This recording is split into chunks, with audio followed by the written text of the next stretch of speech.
তাহলে রাজনৈতিক দলগুলোর উচিত হবে যে আগামী দিনে আমরা কি করে বাংলাদেশকে গঠন করব, সেক্ষেত্রে গঠনমূলক তারা একটা প্রস্তাবনা দিক।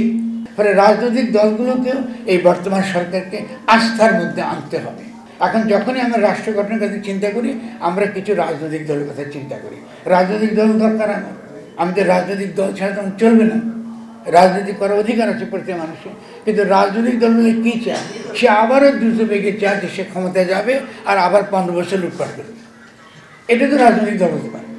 তাহলে রাজনৈতিক দলগুলোর উচিত হবে যে আগামী দিনে আমরা কি করে বাংলাদেশকে গঠন করব, সেক্ষেত্রে গঠনমূলক তারা একটা প্রস্তাবনা দিক। তারা একটা প্রস্তাবনা দিক আমাদের, আমরা কি করে সামনে এগিয়ে যাব। কিন্তু তারা কিন্তু কোনো প্রস্তাবনা আসছে না। আপনি তো রাজনৈতিক দলকে তো বাইরে রেখে দেশ গঠন করতে পারবেন না, পারবেন কি? ইম্পসিবল।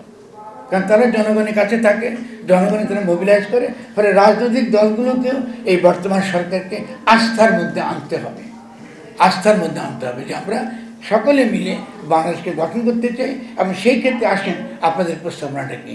আপনি যদি বলেন রাজনৈতিক দলগুলো না না না আমরা বসে আছি, আপনারা একদিন আমাদেরকে কখন বলেন, সময় দেন, কখন নির্বাচন দিবেন, তারপর আমরা নির্বাচন গিয়ে ক্ষমতা আসবো না। রাজনৈতিক দলের কাছে আমরা এরকম দায়িত্ব জ্ঞানহীন মন্তব্য চাই। আমরা কি চেয়েছি?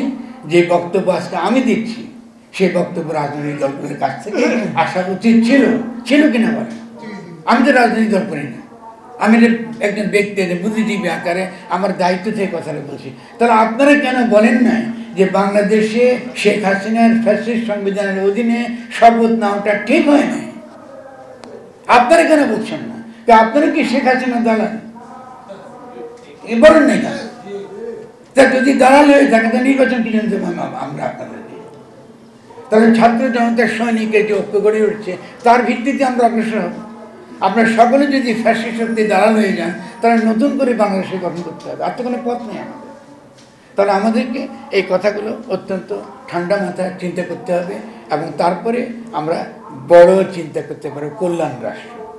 কল্যাণ রাষ্ট্রটা একটা ইকোনমিক পলিসির সঙ্গে যুক্ত, আমাদের অর্থনৈতিক নীতির সঙ্গে যুক্ত। সে অর্থনৈতিক নীতি করতে পারবো যদি জনগণের হাতে ক্ষমতা থাকে, নাকি? Redmi 13 স্টাইল বানাই দুনিয়া কাঁপায়।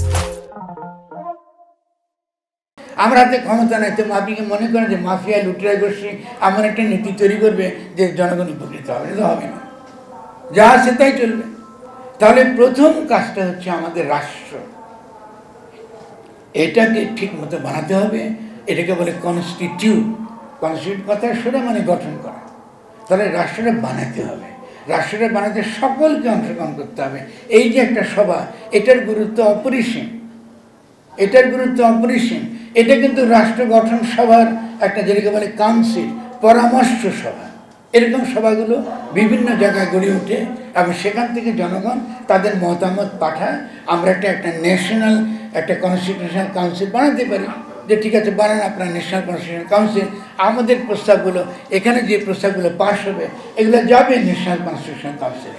তারা ঠিক করবেন যে সেখান থেকে কী ধরনের বক্তব্যগুলো রাখা দরকার এবং একটা সত্যিকারের গণরাষ্ট্র, জনগণের অভিপ্রায় অভিব্যক্তি হিসেবে যে রাষ্ট্রটা গঠন করা জরুরি, এই রাষ্ট্রের রূপটা আমাদের কথাবার্তার মধ্যে দিয়ে, আমাদের এই আলাপ আলোচনার মধ্যে দিয়ে তার একটা রূপ ফুটে বেরোবে।